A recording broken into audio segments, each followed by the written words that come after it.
Let's talk about scripting for your podcast. So, where do you land? Where do you land on writing a script before your podcast?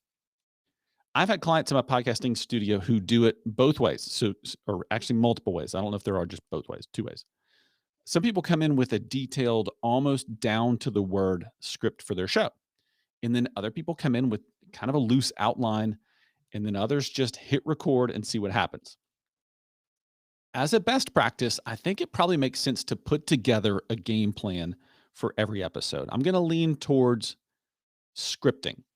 Just the process of putting together a script, even if you don't stick to it very well, it will improve your content because you're thinking about it, you're mentally structuring it before you get behind the mic, before you hit record, before you're across the desk from a guest. So as a best practice, who a best practice, I think it makes sense to put together that game plan, even if it is only mental.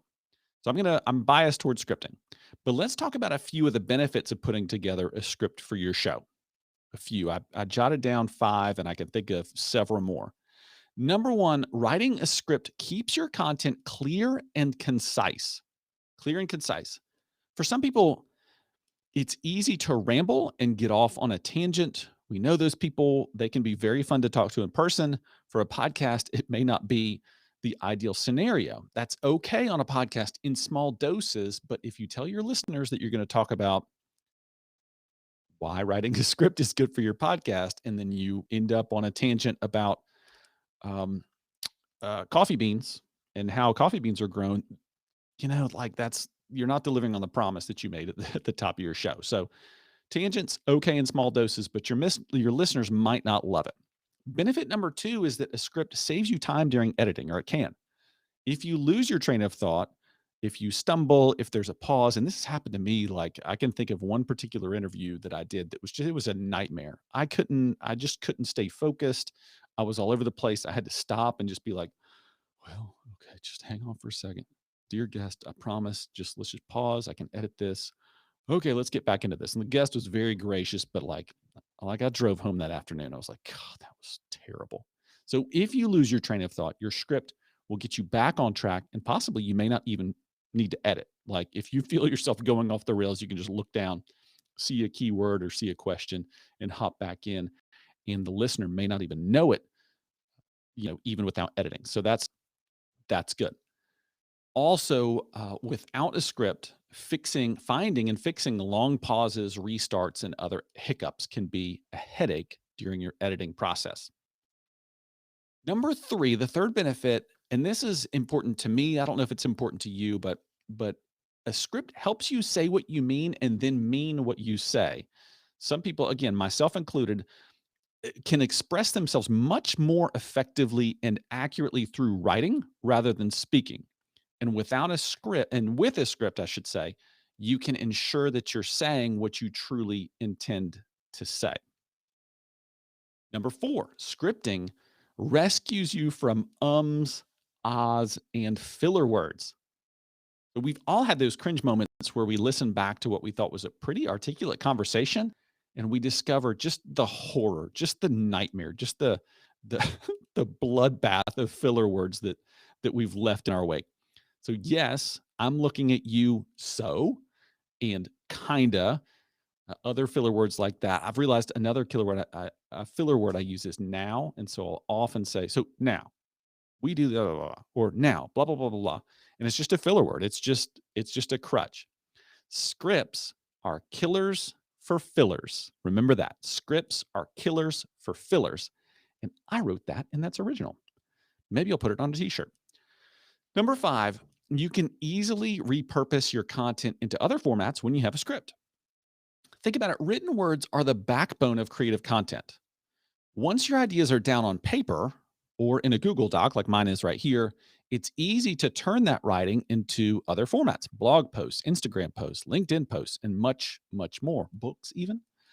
If you script ahead of time, you don't have to spend as much time going back and transcribing your show because you know the basic format, you know the basic structure, you know what you were going to say during your show. So, those are a few of the benefits of scripting out your podcast episode before you record. Now, let's talk about how to actually do it, how to script your episode. Here's where our friend Google comes in really handy. If you simply Google podcast script template, you'll find plenty of examples, lots of great examples. I'll share an example over on our website, which is podcastingforfunandprofit.com. That's podcastingforfunandprofit.com. Let me just share a general format you might want to use, the elements that you might want to put in the order that you might want to put them in. So, right at the top of your script is a great place for a sponsor message if you have one. If you have a sponsor, that's where you drop that. Say a few nice words about the person or business sponsoring you. And then the next step is you want to quickly introduce who you are and what the topic of the day is. When I say quickly introduce, I'm talking 30 seconds, maybe a minute, just a quick introduction. After that, it's a decent place for a little jingle or audio branding. You know, I have this in my show. Let me just play it. I'm not going to blow your ears out, but you know that beat that comes in at the top of the show? It's just kind of a, oh yeah, this is Leighton's show. This is how we get the show started. Next, after that little music jingle or your audio branding, now's a good time to offer a little longer explanation of the episode, maybe tease a little bit about your guest too. This is also a decent place if you have housekeeping items, updates about yourself, your podcast, anything new with you, you can drop that in right there before you really get into the meat of the episode. Speaking of the meat of the episode, now it's time after you've said hello, after you've quickly introduced and teased the show a little bit, unpacked it just a touch. Now you can get into your main topics. And for each topic, what you want to do is introduce the big idea and write down a few bullet points to help out your conversation. So what do you want in those bullet points? Well, a few solid ideas for bullet points for each topic will be, and you can cover multiple topics. So this is just you can cut and paste this format for each topic that you have. So a few supporting quotes or pieces of data. And if you're with a guest, if you're talking with a guest, how about taking something that they've written, something that they've created, something that they put out in the world, and have them respond or give them a chance to remark about something that they've said? Unpack that a little bit and let their content drive your conversation with them. Now, once you've worked through the topics of your interview, remember I said you can take that format, those bullet point ideas, and have 2 or 3 or 10 topics that you want to cover. And then in your back pocket, those bullet points will be, your aids, your assists in there to help keep that conversation for each of those topics going. Once you've worked through all those topics, think about inserting a brief wrap segment. In this segment, you can share a big takeaway. I like that. I like having a takeaway, a quick, one-liner about something new that maybe came out of that conversation. And you can also deliver a call to action to your listener. So this is where you say, hey, I've got more content over on here. I've got extra stuff for you over at Patreon. Go check out my Instagram, go check out my website, things like that. A call to action, something for your listeners to do next. Also, now after you've done that, right before you leave, it's a great place to tease your next episode. So leave your listener wanting more, and then tell them what's coming next so they can go, oh man, I can't wait for that next episode to come out. Okay, and that's about it. Again, scripting can be as simple as writing a few words on a post-it note, or you can do what I've done here. I've literally written every word out that I'm going to say word for word. And hopefully if you're going to do that, I have this habit of writing sort of the way I talk or the way I want to talk. And that's what I do with my script. So I don't worry about what my 10th grade English teacher might think about my script. If it's 100% grammatically correct, or if I start sentences with but or and, whatever, if I end sentence with prepositions, all those things, those rules that you learn, I'm really not worried about that. I want my script to sound like I talk, and I organize it in a way that makes sense to me.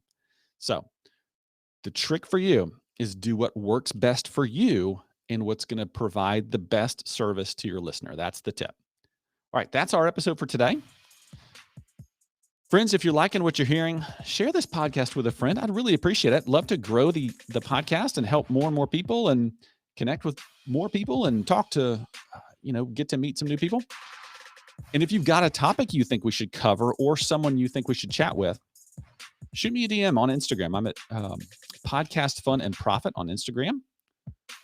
You can email me at friendlypodcastcoach. gmail.com. That's it, friends. I'll see you next week.